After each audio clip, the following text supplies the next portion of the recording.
Bonjour Marine Martin. Bonjour. Alors vous racontez votre combat contre la dépakine dans ce livre, Dépakine, le scandale, je ne pouvais pas me taire, c'est aux éditions Robert Laffont. D'abord dites-nous en quelques mots, qu'est-ce que c'est ce médicament, la dépakine? Pourquoi vous en preniez? Depuis combien de temps? Alors la dépakine est un antiépileptique principalement, mais il soigne également ce qu'on appelle les troubles bipolaires, autrefois appelés maniaco-dépressifs. Et il est prescrit en France depuis 1967, donc ça fait 50 ans aujourd'hui. Donc c'est un vieux médicament. Vous l'avez pris pendant des décennies? Oui, tout à fait. Moi je suis épileptique, il m'a été prescrit en 1978 alors que je n'avais que 6 ans. Et j'ai pour une épilepsie, effectivement, qui s'est confirmée par la suite. D'accord. Alors, vous racontez dans ce livre très émouvant, en fait, que vous vouliez construire une grande famille. Vous vouliez avoir 3-4 enfants, mais que très vite, après la naissance de votre deuxième enfant, un garçon, Nathan, en 2002, vous vous rendez compte que cet enfant ne grandit pas normalement et que surtout, il souffre. Tout à fait. D'abord, il naît, déjà, quand on le sort de mon ventre, il naît avec une malformation urogénitale de la verge. Donc déjà, je trouve ça surprenant parce qu'il n'y avait pas d'antécédents dans la famille. Puis par la suite, à l'âge de parler, il ne parle pas. À l'âge de marcher, il ne marche pas. Je vois bien que son développement ne se déroule pas normalement. Et puis, les troubles autistiques apparaissent. Et oui, alors vous pensez au départ à une forme d'autisme, en fait. Voilà, c'est ça, parce que effectivement, il pousse des grognements, il est asocial. Donc, je me renseigne, mais à chaque fois que je vais sur les sites d'autistes, ça ne colle pas complètement. Alors vous consultez des médecins, votre gynécologue, un médecin général, enfin des spécialistes, des généralistes. Personne ne fait le rapprochement avec la dépakine? Non, à aucun moment. La seule chose qu'on m'avait donnée comme information au moment de la grossesse, c'était prenez de l'acide folique parce que la seule malformation que vous risquez, c'est un spina bifida, une malformation de la colonne vertébrale. Et j'avais très bien pris ma vitamine comme ça avait été demandé. Et puis alors, Marine Martin, le choc, la révélation, comme vous dites, elle viendra par Internet. Ça se passe en 2009. Votre fils a 7 ans. Et vous tapez à ce moment-là 3 mots, médicaments dangereux, grossesse. Voilà. Et là, vous comprenez de quoi il s'agit. Voilà, parce que j'avais lu un article sur les pesticides et les fils d'agriculteurs qui avaient des malformations de ce type-là. Donc je me suis dit, moi, je ne suis pas exposée aux pesticides. Par contre, je prends un médicament tous les jours. Et c'est comme ça que je découvre le site du CRAT. C'est un hôpital parisien où il y a toutes les informations sur les médicaments dangereux pour la grossesse. Et la dépakine est le deuxième le plus dangereux. Et pendant vos 2 grossesses, parce que vous aviez une fille avant, personne ne vous avait jamais mis en garde, ni bien sûr la notice du médicament, ni vos médecins? Non, j'étais très bien suivie à Montpellier par un neurologue, un gynécologue, un médecin généraliste et tous les 3 ont été rassurants. En prenant cette vitamine, je ne courais aucun risque. Alors pour la mère que vous êtes, vous le dites, vous vous sentez à la fois victime et coupable. Oui, il y a une culpabilité qui est énorme parce qu'on se dit on a empoisonné nos enfants sans le savoir. C'était un poison qu'on prenait quotidiennement pendant la grossesse. Donc il y a une culpabilité, un abattement dans un premier temps qui est terrible. Et puis après on s'aperçoit qu'on n'est pas seul, que d'autres mamans sont dans la même situation. Et à un moment donné, comme je raconte, j'ai fait un cauchemar. La nuit, je ne suis pas une adepte des bonnes résolutions, du 31 décembre 2010 au 1er janvier 2011. Et je me suis dit, comme si j'assistais à un viol dans le métro et que je ne bougeais pas. Et là, je me suis dit, tous les jours, des enfants vont naître sous dépakine et tu ne dis rien, tu ne fais rien, c'est criminel. C'est non-assistance à personne en danger. Alors, vous décidez à partir de ce moment-là de vous battre. Vous créez une association. Et vous devenez en fait ce qu'on appelle aujourd'hui un lanceur ou une lanceuse d'alerte. Alors, cette association, je donne son nom, c'est l'APESAC. APESAC, je ne sais pas comment on prononce. C'est l'association d'aide aux parents d'enfants souffrant du syndrome de l'anticonvulsivant. Oui, en fait, je vais m'inspirer de mes homologues anglaises qui avaient également créé une association en 1999. Et donc, je vais commencer à informer les femmes françaises et lancer l'alerte. Et 2011, c'est aussi l'année du scandale du Mediator. Je découvre Irène Frachon et c'est là où je me dis c'est peut-être possible de s'attaquer à un grand laboratoire. Alors Irène Frachon, d'ailleurs, elle signe la préface de ce livre. Elle vous a beaucoup aidé, elle vous a montré la voie à suivre. Oui, parce que je trouve qu'elle a un courage exemplaire. J'ai compris grâce à elle que c'était par la médiatisation que je pourrais faire connaître le problème et informer les autres femmes. Donc dès lors, je vais tenter de me faire entendre auprès du ministère, auprès des médias.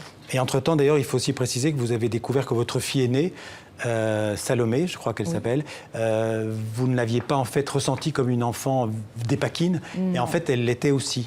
Oui, j'avais du mal à me l'avouer parce que bon, forcément, quand on sait que l'enfant sera peut-être dépendant à vie, on se dit ah heureusement j'ai une fille qui pourra éventuellement aider son frère. Et donc je n'acceptais pas dans un premier temps de savoir qu'elle aussi pouvait avoir des handicaps.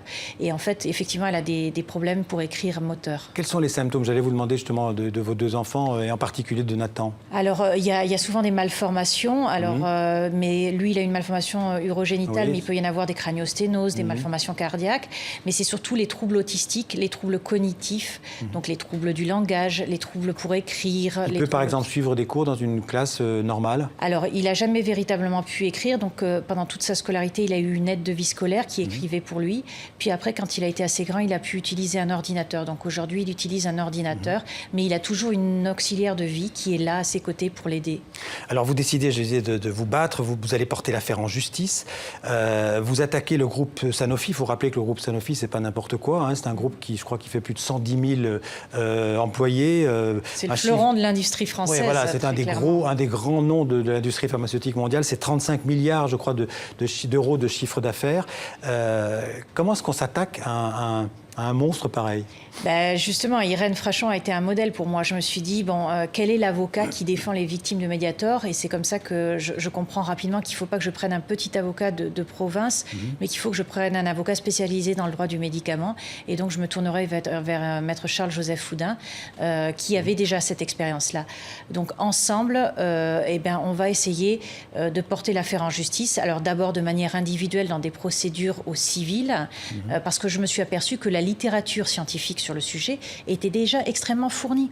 On savait depuis très longtemps que ce médicament était dangereux pour la femme enceinte. Et pourtant, ça n'était pas marqué dans les notices et toujours pas en 2009. On savait, ça veut dire que les médecins, enfin en tout cas les scientifiques, certains médecins, pas tous, parce qu'il y en a certains qui étaient de bonne foi, savaient que la dépakine avait des conséquences sur le fœtus. Moi, je cherche toujours dans Google, comme d'habitude, et je m'aperçois qu'il y a des études scientifiques qui datent de 70, 80, 90.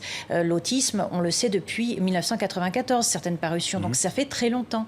Donc on se dit, si moi j'ai accès à ces informations, les médecins aussi y ont accès. Pourquoi ça n'est toujours pas marqué dans les notices? Et on s'apercevra que c'est très compliqué, qu'effectivement tout le monde savait, mais qu'il n'y a pas forcément eu une mise en conformité des notices à l'intérieur. Alors je crois qu'aujourd'hui la notice a été adaptée, mais c'est tout récent, hein, ça date de 2017. Voilà, il y a un pictogramme. Voilà, on a réussi à gagner ce combat. Le premier, ça a été en 2013-2014, la réévaluation au niveau européen du bénéfice-risque. Donc informer les femmes qu'elles avaient 30 à 40% de chances d'avoir un enfant avec des troubles autistiques neurocomportementaux et 10% de malformations. Eh bien déjà, ça a été un grand combat européen que j'ai mené avec mes homologues anglaises, belges principalement, puisque dans les autres pays européens, il n'y avait pas encore d'association. Oui, d'ailleurs, vous avez été voir l'Agence européenne du médicament à Londres. Voilà, à Londres. Vous avez remué ses liétaires. Mais alors, ce qui veut dire qu'aujourd'hui, les femmes qui sont épileptiques, qui prennent la dépakine, elles ne devraient pas avoir d'enfants. Alors, c'est plus compliqué que ça. Oui, voilà. Disons qu'il faut qu'elles soient bien informées. Alors, la dépakine est extrêmement dangereuse. Certaines femmes, heureusement, peuvent arrêter leur traitement pendant la grossesse. Mais encore faut-il savoir de quelle épilepsie on souffre. Il y a également les épilepsies de type absence où peut-être l'arrêt du traitement est possible. Ça, c'est justement chaque femme avec son neurologue qui doit l'envisager. Mais surtout, on doit informer correctement le couple des dangers de ce médicament et proposer éventuellement un autre traitement un peu moins dangereux. Alors, vous racontez dans ce livre de lanceuse d'alerte, les difficultés que vous avez eues, et c'est aussi un peu une pierre dans le jardin des médias, à mobiliser les médias, ça n'a pas toujours été facile. Non, au début, ça a été une longue attente. De 2011 à 2015, j'ai un petit peu prêché toute seule dans le désert.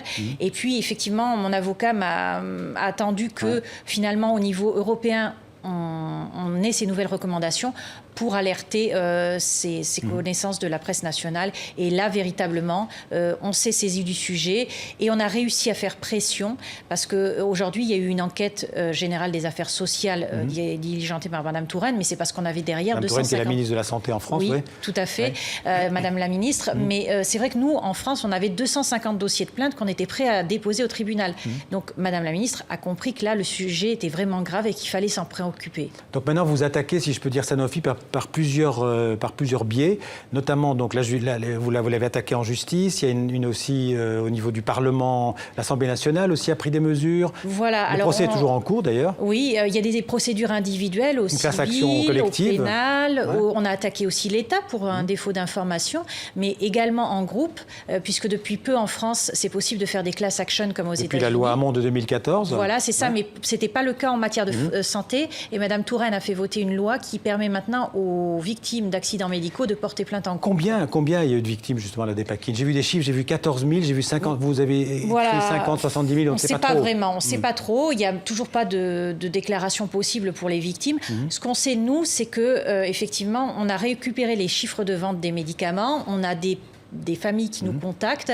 On a eu des chiffres sur cette année et avec l'épidémiologiste Catherine Hill, on a réussi à faire une estimation qu'il y avait au minimum, dans une fourchette basse, 14 000 victimes en France. Uniquement pour la France. Hein. Et la Dépakine a été distribuée dans toute énormément de pays l'Europe, européens. dans l'Afrique du Nord. Moi, j'ai des contacts au Maghreb, dans l'Afrique noire aujourd'hui. Et même maintenant, je sais qu'ils essayent justement de le commercialiser dans des pays comme ça, en Afrique noire ou en Asie, où justement l'information n'est toujours pas encore passée. Parce que cette recommandation, elle est européenne. Elle ne dépasse pas les frontières de l'Europe. Qu'est-ce que vous attendez de Sanofi ? J'attends qu'il assume ses responsabilités aujourd'hui. Aujourd'hui, c'était lui qui est responsable de son produit. Dans le scandale Volkswagen, on ne demande pas à l'État allemand de payer. Aujourd'hui, c'est bien aux producteurs de payer et d'assumer ses responsabilités et non pas à l'État français, aux contribuables. Marie Martin, un mot encore. Comment vont vos 2 enfants aujourd'hui ? Aujourd'hui, ça va. Ils se battent et j'admire leur courage au quotidien parce que c'est pas facile pour eux. Mais je suis fière de ce qu'ils sont devenus aujourd'hui. Et vous, ça va aussi ? Oui, ça va. On continue le combat. Je suis pas découragée. Merci et courage. Donc, je rappelle le titre de ce livre très, très émouvant. Donc, Dépakine, le scandale de Marine Martin aux éditions Robert Laffont. Merci beaucoup d'être venu en parler sur le plateau du 64 minutes.